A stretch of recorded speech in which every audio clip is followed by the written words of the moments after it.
गुरु प्राण। मैं भक्तगण आज आपको गया के तीर्थों की महिमा तथा आदि गदाधर का महात्म्य के बारे में बताऊंगा। इसको ध्यानपूर्वक सुने और इस चैनल को लाइक एंड सब्सक्राइब जरूर करें। कथा सुनिए।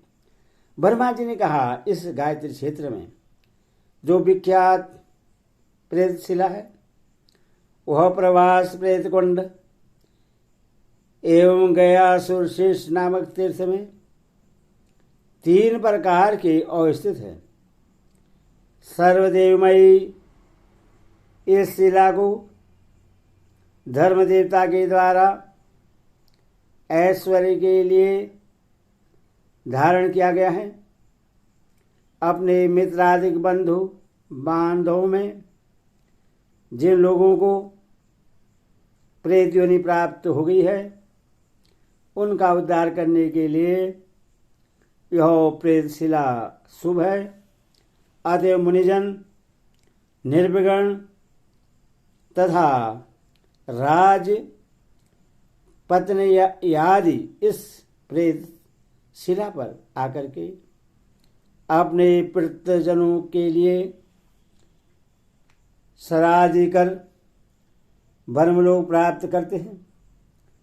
गयासुर के मुंड के पृष्ठभाग में जो शिला स्थित है उसका नाम मुंड पृष्ठ गिरि है। इसी कारण यह पर्वत सर्वदेवमय है।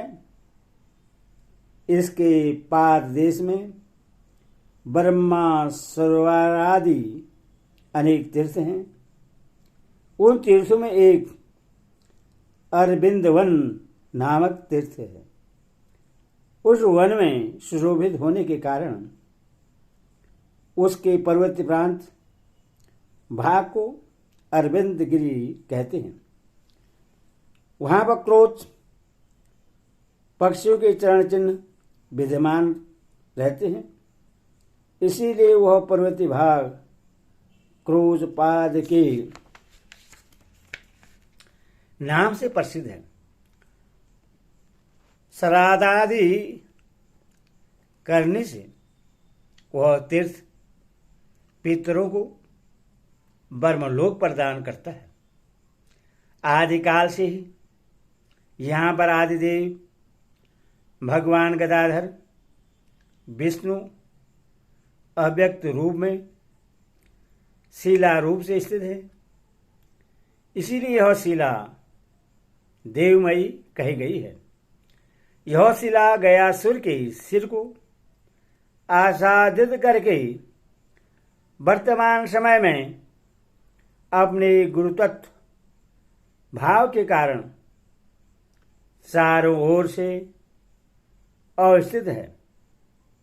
कालांतर में महारुद्रादि देवों के साथ आदि अंत से रहित हरि आदि गदाधर के रूप में व्यक्त होकर यहाँ स्थित हो गए हैं। जिस प्रकार पूर्व काल में धर्म संरक्षण एवं अधर्म विनाश के निमित्त दैत्यों और राक्षसों का संहार करने के लिए मत्स्य अवतार हुआ, जैसे कुर्म, ब्रहा, नरसिंह, वामन, परशुराम, दाशरथी, राम, कृष्ण और बुद्ध हुए। तदनंतर कलिक अवतार भी हुआ। उसी प्रकार यहाँ पर व्यक्त भगवान आदि गदाधर प्रकट हुए। आदिकाल में इसी पवित्र तीर्थ पर ब्रह्मादि देवों ने आदिदेव भगवान गदाधर विष्णु की पूजा की थी। इसीलिए यहाँ पर अर्घ पाद पुष्पादिक उपहारों से उन भगवान गदाधर की पूजा करनी चाहिए। जो मनुष्य इस तीर्थ में जाकर अन्य देवताओं के साथ इन आदिदेव भगवान गदाधर को अर्घ पात्र पाक गंध पुष्प धूप सुंदर नवेद विविध प्रकार के पुष्पों से बनी हुई मालाएं, वस्त्र, मुकुट, घंटा, चामर, दर्पण, अलंकार, पिंड, अन्न तथा अन्यायन वस्तुओं को प्रदान करता है। वह जब तक इस पृथ्वी पर जीवित रहता है तब तक धन, धान्य, आयु, आरोग्य, संपदाओं, पुत्र, पुत्रादिक, सदति, श्रेय, विद्या, अर्थ एवं अभीष्ट कामना को प्राप्त करता है। भार्या को प्राप्त कर अंत में स्वर्ग का निवासी बन जाता है। तदंतर वह पुनः पृथ्वी पर जन्म लेकर राजसुख प्राप्त करता है। वह श्रेष्ठ कुलीन मनुष्य सत्व संपन्न होकर युद्ध भूमि में शत्रुओं को पराजित करने में समर्थ रहते हुए बद और बंधन से विमुक्त होकर मृत्यु के पश्चात मोक्ष प्राप्त करता है। जो इस गया तीर्थ में अपने पितृजनों के लिए श्राद्ध तथा पिंड दानादिक क्रियाओं को संपन्न करने वाले हैं, वे उन पितृगणों के साथ स्वयं भी ब्रह्मलोकगामी होते हैं। जो व्यक्ति पुरुषोत्तम क्षेत्र में जाकर भगवान जगन्नाथ, सुभद्रा एवं बलभद्र की पूजा करते हैं, वे लोग ज्ञान, लक्ष्मी तथा पुत्रादिकों को प्राप्त कर अंत समय में भगवान पुरुषोत्तम विष्णु के सानिध्य में चले जाते हैं। जो मनुष्य यहाँ स्थित भगवान पुरुषोत्तम जगन्नाथ, सूर्यदेव और गणनायक विघ्नेश्वर के समक्ष पितरों के लिए पिंड दानादिक कार्य करते हैं, उन लोगों को वह संपूर्ण कृत्य ब्रह्मलोक प्रदान करता है। इस क्षेत्र में विद्यमान कबर्दी भगवान शिव और गणेश को नमस्कार करके मनुष्य समस्त विघ्नों से मुक्त हो जाता है। यहाँ पर विराजमान भगवान कार्तिकेय का पूजन कर ब्रह्मलोक प्राप्त करता है। द्वादशादित्य सूर्यदेव के सम्यक अर्चना से पुरुष सर्वलोक विमुक्त हो जाता है। भगवान वैद्यनारी नर अग्निदेव की विधिवत पूजा करके पुरुष उत्तम कांति प्राप्त करता है। रेवत देव की पूजा करके मनुष्य उत्तम जाति के अश्वों को प्राप्त करता है। देवराज इंद्र की भलीभांति पूजा करके महान ऐश्वर्य एवं गौरी देवी की पूजा करके सौभाग्य प्राप्त करनी चाहिए। मनुष्य सरस्वती देवी की पूजा करके विद्या, लक्ष्मी पूजा करके संपत्ति तथा गरुड़ की पूजा करके विघ्नों के समूहों से विमुक्त हो जाता है। क्षेत्रपाल देव की पूजा करके व्यक्ति ग्रहों के समूह से निमुक्त हो जाता है। मुंड पृष्ठ की पूजा करके अपनी संपूर्ण अभिलाषाओं की पूर्ति करनी चाहिए। अष्ट नाग देव की पूजा करके प्राणी सर्वदस से मुक्त हो जाता है। ब्रह्मा की पूजा करके ब्रह्मलोक का पुण्य अर्जित करना चाहिए। भगवान बलभद्र की सम्यक पूजा करके सत्य और आरोग्य तथा सुभद्रा देवी की विधिवत पूजा करके परम सौभाग्य की प्राप्ति होती है। भगवान पुरुषोत्तम जगन्नाथ की पूजा करने से संपूर्ण कामनाओं की पूर्ति होती है।